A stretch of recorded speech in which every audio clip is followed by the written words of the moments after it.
এই তোমার কি অবস্থা? হ্যাঁ, তোমাকে না, তোমার শোনো, আগে কথা বলা বাদ দাও। তোমাকে না বলছি যে তোমার যে অবস্থা, শরীরের যে কন্ডিশন, তোমার শরীরে রক্ত পানি যাচ্ছে দিন দিন, তুমি আচার খাবে না, তুমি আবার আচার খাচ্ছ কি জন্য? 6-7 মাস ধরে আমি অসুস্থ, কোনো আচার, কোনো তেঁতুল, কোনো টক জাতীয় কোনো কিচ্ছু খাই নেই কে।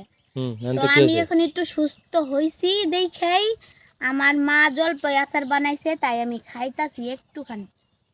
তাই না? ওই তোমার মায়ের জন্য তো এই অবস্থা। তো চুপে চাপে লুক করে তোমাকে এটা খাওয়ায় ওটা খাওয়ায়, খাওয়ানোর কারণে তোমার তো শরীরে আজকে অবস্থা।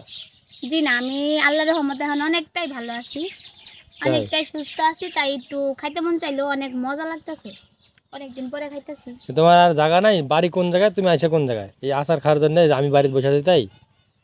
আমগো বাড়ি ওই জনে, ওই যে ওই আমগো জায়গায় বাড়ি। বাড়ির পিছনে একটা বাগান আছে, সেই বাগানে আইয়া আচার খাইতেছি। তুমি মানে আমি দেখবো বলে তুমি বাগানে চলে এসো? তুমি দেখলে তো খাইতে দিবা না, লাইগা চুরি করে আইতে খাইতেছি। চুরি করে খাইয়া দিলে লাভ হইলো তোমার? হ্যাঁ, তাও পিছে পিছে তুমি আয়া পড়ছো। আমি জানি তুমি কোন একটা কারণে যাচ্ছ। জিজ্ঞেস করলাম, বলে বাগানে আছে। একা একা বাগানে কি করতে, এদিকে তুমি বসতে আচার খাইতেছো? হ্যাঁ, এই আচার খাইতে লাগলে আবার শরীরে আবার অসুখ হবে, তখন চিকিৎসা করবি কে?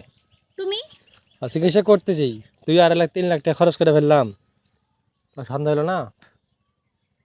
হুম। আরো সুস্থ হমু না ইনশাআল্লাহ। হুম।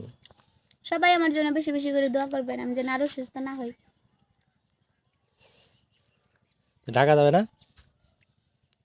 ঢাকা তো যামু, কিন্তু এখনো সিদ্ধান্ত হয় নাই। কি যে, কেননা তোমারও চাকরি নেই, আমারও চাকরি নেই, হঠাৎ করে দুজনে গেলে তো কাম হইব না।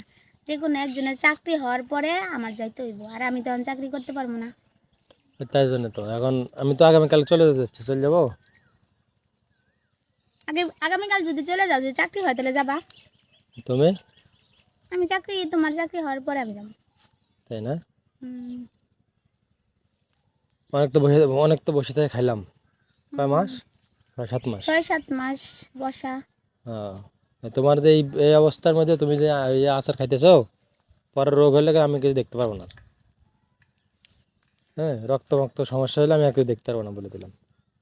তুমি তো আমার আর রোগ হবে না ইনশাআল্লাহ। তুমি তো রোগা পাতলা একেবারে খড়খড়ে হয়ে গেছো তুমি। হুম। এখন আমার কেউ চিনবই না, চিনেই না। হ্যাঁ, এই যে ভিডিও করতেছি, ভিডিও যদি কেউ ভিডিও ছেড়ে দিয়ে তাহলে তো কেউ চিনতে পারবে না। চিনতে পারবো না।